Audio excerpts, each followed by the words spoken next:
Welcome students. Annual exam 2024 यानी वार्षिक परीक्षा 2024 में कक्षा 11th का पॉलिटिकल साइंस राजनीति विज्ञान का पेपर है जो आपका होने वाला है 12 अप्रैल को। तो अधिकतर जिलों के अंदर ये 12 अप्रैल को आयोजित होने वाला है। कई जिलों के अंदर इसके बाद में या पहले हो भी चुका होगा। तो पॉलिटिकल साइंस का ये पेपर आपके लिए बहुत ही ज़्यादा महत्वपूर्ण है। मैं इसका पूरा सॉल्यूशन आपको इस वीडियो में करवाने वाला हूँ। पेशेंस बना करके आपको वीडियो देखना है। चैनल पर पहली बार आए तो सब्सक्राइब करने के साथ साथ वीडियो को लाइक और शेयर भी कर देना है, क्योंकि यहाँ पर जो भी मैंने पेपर सॉल्व करवाए वो अधिकतर 100% परीक्षा के अंदर हूब टू हूब बच्चों को मिल रहे हैं और बच्चों का बहुत ही अच्छा रेस्पॉन्स मिल रहा है कि सर आपने जो पेपर सॉल्व करवाए हैं वो अधिकतर हमारे को क्वेश्चन मिले हैं। तो आप भी यदि पॉलिटिकल साइंस के स्टूडेंट है, राजनीति विज्ञान के स्टूडेंट है, तो ज़रूर ये वीडियो देखें। तो चलिए वीडियो सॉल्यूशन शुरू करते हैं। यहाँ पर आपको सबसे पहला क्वेश्चन दिख रहा है, निम्नलिखित में से किसी ब्रिटिश संविधान ने ग्रहण किया है, यानी किसको ब्रिटिश संविधान से ग्रहण किया गया है। मौलिक अधिकार, संसदीय स्वरूप, अवशिष्ट शक्तियां, अर्धसंघात्मक सरकार। तो ये जो अपना संविधान बन रहा था उस समय संसदीय स्वरूप है आज का, राज्यसभा और लोकसभा, इसको ब्रिटिश संविधान से ग्रहण किया गया है। वह यहाँ पर आपका राइट आंसर होगा। अगला है, भारत में वर्तमान में कुल कितने राज्य है। तो भारत में वर्तमान में टोटल 28 राज्य है, क्योंकि पहले 29 थे लेकिन जम्मू और कश्मीर राज्य है उसको केंद्र शासित प्रदेश बना दिया गया है, इसलिए अब 28 राज्य है। भारत के राज्यों में राज्यपाल की नियुक्ति किसके द्वारा की जाती है। तो ये राष्ट्रपति के द्वारा की जाती है।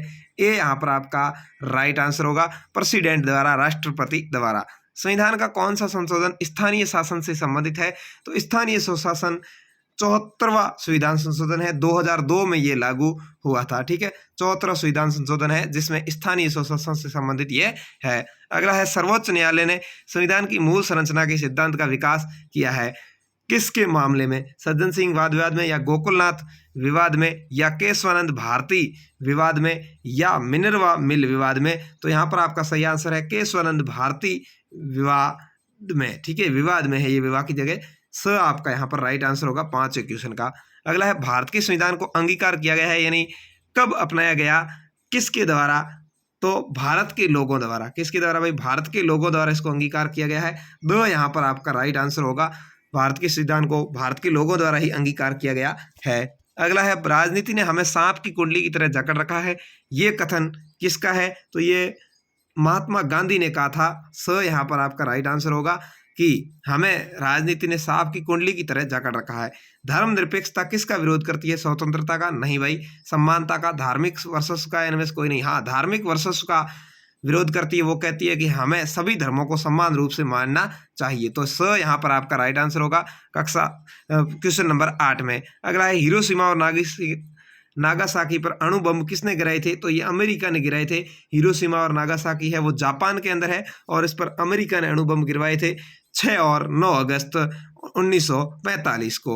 ठीक है, अगला है, अधिकांश निवासियों के निम्न जीवन स्तर वाला देश क्या कहा जाएगा, यानी जिस देश के अंदर अधिकतर लोग हैं वो निम्न जीवन स्तर वाले हो, गरीब हो, तो वो देश अविकसित देश कहलाएगा, अनडेवलप्ड देश कहलाएगा। द यहाँ पर आपका राइट आंसर होगा। उसके बाद में देखिए आपके 11 से 19 तक क्वेश्चन है वो रिक्त स्थानों की पूर्ति वाला आए हैं। 9 नंबर के ये क्वेश्चन आपके आते हैं। एक नंबर के देखिए, विकास की वजह से अनेक देशों में पिछड़े वर्ग को ज्यादा नुकसान पहुंचा है। तो पहले में आ जाएगा पिछड़ा वर्ग, यानी गरीबों को ज्यादा नुकसान होता है। शांति की परिभाषा अक्सर युद्ध की अनुपस्थिति के रूप में की जाती है। शांति कहाँ होगी, जहाँ युद्ध नहीं होगा, तो दूसरे के अंदर युद्ध आ जाएगा।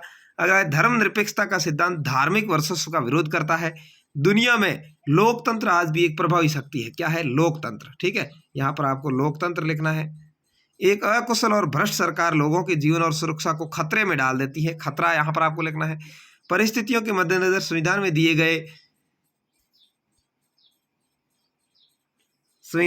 गए प्रावधान, ठीक है, संविधान में दिए गए प्रावधान को निरंतर पुनर्व्याख्या की जा रही है। भारत का संविधान स्वतंत्रता, सम्मान, लोकतांत्रिक, सामाजिक न्याय और राष्ट्रीय एकता के लिए प्रतिबद्ध है। भारतीय संविधान एक जीवंत दस्तावेज है। ठीक है, यहाँ पर जीवंत लिखना है। जीवंत इस तरह से है, आपको यदि समझ में नहीं आ रहा तो जीवंत दस्तावेज है। गांव और जिला स्तर के शासन को स्थानीय स्वशासन कहते हैं। तो इस तरह से ये आपको 9 रिक्त स्थान है वो भरने हैं। उसके बाद में देखिए आपके आते हैं अति लघुतरात्मक प्रश्न। इनके आपको 1 से 2 लाइन के अंदर आंसर देने हैं। छोटे छोटे क्वेश्चंस है, किताब में से अधिकतर हैं डेढ़ नंबर के ये आपके होंगे।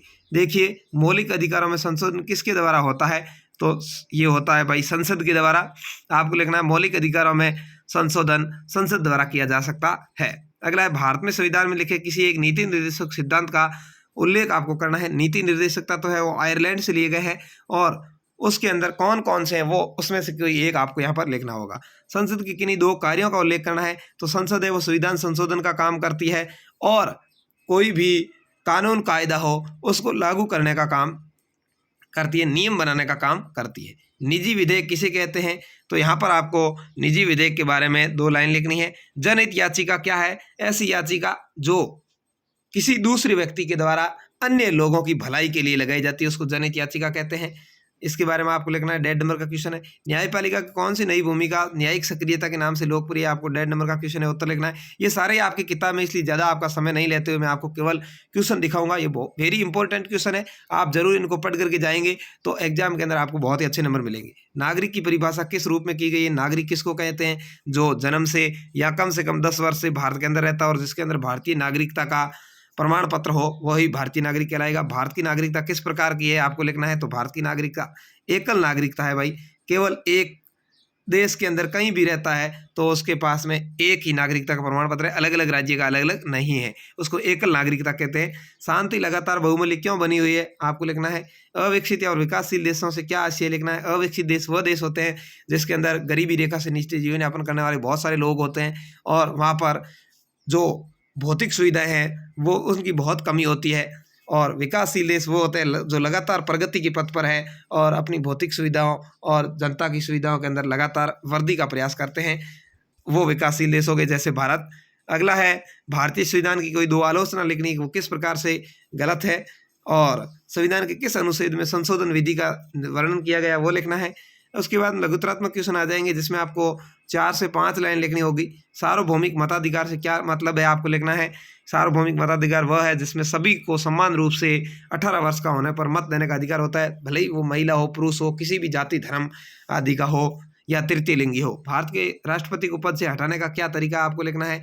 तो इसके लिए अविश्वास प्रस्ताव है वो लाया जाता है और उसको कम से कम 3/4 संसद के सदस्यों द्वारा पारित होने पर दोनों सदनों में अलग अलग राष्ट्रपति को हटाया जा सकता है। इस तरह से आपको लिखना है। अगला है 73वां संविधान संशोधन की 4 विशेषताएं लिखनी है। तो 73वां संविधान संशोधन है वो नगरीय स्वशासन से संबंधित है, उसके बारे में आपको लिखना है। राज्य चुनाव आयोग की भूमिका को स्पष्ट करना है कि वो किस तरह से काम करती है। 42वें संविधान संशोधन को विवादग्रस्त क्यों माना गया ये आपको लिखना है, क्योंकि इसके द्वारा संपत्ति के अधिकार को हटा दिया गया था। इसके बारे में आपको लिखना है। 4 नंबर का भारतीय संविधान का राजनीतिक दर्शन क्या है। स्वतंत्रता का अर्थ बताते हुए उसकी एक परिभाषा लिखनी है। समानता के विभिन्न प्रकार कौन कौन से स्पष्ट करने हैं। भारत में सामाजिक न्याय की क्या स्थिति है वर्णन करना है। धर्मनिरपेक्ष के भारतीय मॉडल की 2 विशेषताएं लिखनी है। क्या हिंसा कभी शांति को प्रोत्साहित कर सकती है, कभी नहीं, ये आपको लिखना है। विकासशील देशों ने विकास का कौन सा मॉडल अपनाया है ये आपको लिखना है। उसके बाद में देखिए निबंधात्मक प्रश्न है।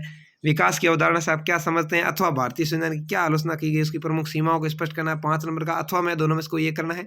भारतीय संविधान की मूल विशेषताओं का वर्णन करना है अथवा जिस तरह विकास अधिकतर देशों में अपनाया जा रहा है उससे पड़ने वाले सामाजिक प्रभावों का वर्णन करना है। अथवा में है विश्व में शांति स्थापना के जिन दृष्टिकोणों को अपनाया गया उसके बीच क्या अंतर है और भारतीय संविधान की संशोधन प्रक्रिया विवेचना करनी, दोनों में से कोई एक। तो ये इस तरह से आपके होगा पॉलिटिकल साइंस राजनीति विज्ञान का पेपर। कैसा लगा ये कमेंट करके जरूर बताएं। यदि आप इसकी पीडीएफ प्राप्त करना चाहते हैं टेलीग्राम का लिंक है वो डिस्क्रिप्शन में है, जहां जाकर के इसको ज्वाइन कर सकते हैं, वहां पर आपको इसकी पीडीएफ मिल जाएगी। और चैनल को सब्सक्राइब करें, वीडियो को लाइक और शेयर जरूर कर दें अपने दोस्तों के साथ। अंगूठे वाला निशान दबाकर लाइक करना नहीं भूलें। धन्यवाद। जय हिंद, वंदे मातरम।